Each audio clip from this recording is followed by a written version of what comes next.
గత 15 సంవత్సరాల నుంచి మనందరి కూడా సుపరిచితం. వీరు చేసే కార్యక్రమాలు ప్రభుత్వ పాఠశాలను బతికించే కార్యక్రమం లేదా ప్రభుత్వ పాఠశాలలో ఉండే ప్రతిభ గల విద్యార్థులను ప్రతి సంవత్సరం కూడా ఉపాధ్యాయులను విద్యార్థులను వెలికి తీస్తూ శిక్షణలు ఇస్తూ మరి ప్రభుత్వ పాఠశాలకు గత 15 సంవత్సరాల నుంచి కూడా వారు పూర్తిగా సహాయ సహకారాలు అందిస్తున్నారు.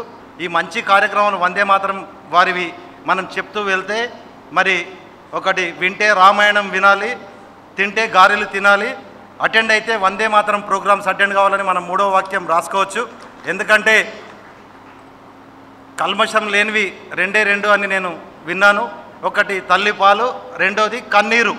ఆ రెండు తప్ప అన్ని కల్మషం అంట. అట్లా ఈ స్వచ్ఛంద సంస్థలలో కూడా మనం ఎన్నో రకాలు చూస్తున్నాం. కానీ మన రవీంద్రన్న గారు వారి యావదాస్తిని కూడా ఈ వందే మాతరం ఫౌండేషన్కు ఏర్పాటు చేసి మొత్తం త్యాగం చేసి జీవితాన్ని అంకితం చేసి మన ప్రభుత్వ పాఠశాలకు నడుము కట్టుకొని వాళ్ళు వెళ్ళడం చాలా అభినందనీయం.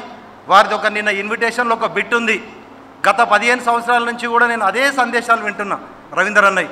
మన జిల్లాలో మన జగన్ గారు కూడా చాలా దీనికి సమయం ఇచ్చి వాళ్ళు చేపట్టే కార్యక్రమాలకు మన ఉమ్మడి జిల్లా నుంచి పూర్తిగా కూడా జగన్ గారు బాధ్యతలు వేసుకొని గత ఉమ్మడి జిల్లాలో అనేక కార్యక్రమాలు చేయడం జరిగింది.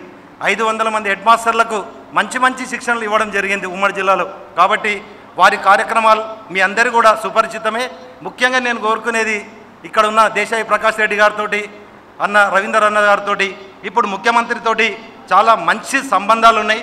వారు కూడా విద్యకు మొదటి ప్రాధాన్యత ఇస్తున్నారు. కాబట్టి ప్రభుత్వ పాఠశాల విద్య బలోపేతం చేయాలని ఉంది. కాబట్టి మరి వందే మాతరం ఫౌండేషన్ తరఫున 290 మంది విద్యార్థులకు ఫలితాలు వచ్చిన ఫస్ట్ టైమే ముఖ్యమంత్రి సమయం తీసుకొని వందే మాతరం ఫౌండేషన్ నుంచి ఆ 290 మంది GPA 10 వచ్చిన వారిని సన్మానం చేస్తున్న సందర్భంగా వారు కోరింది ఏంటంటే గురుకుల పాఠశాల నుంచి వస్తున్న ఇబ్బందులను ముఖ్యమంత్రి గారు తెలియజేసినారు.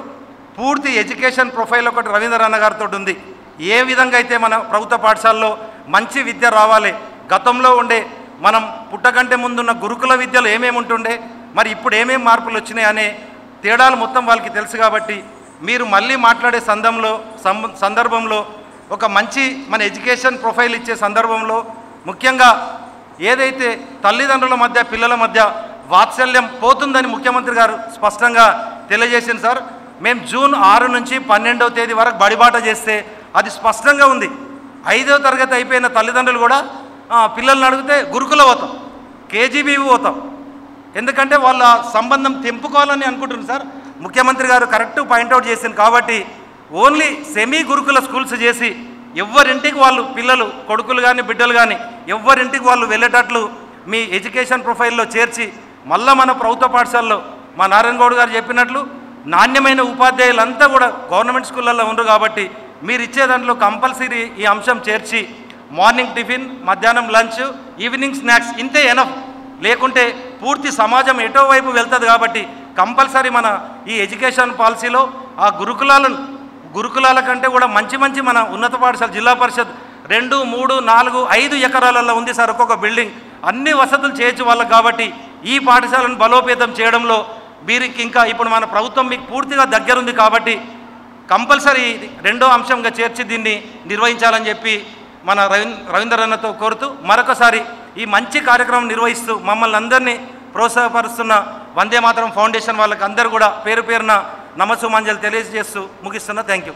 Subscribe to our channel, click the bell icon and select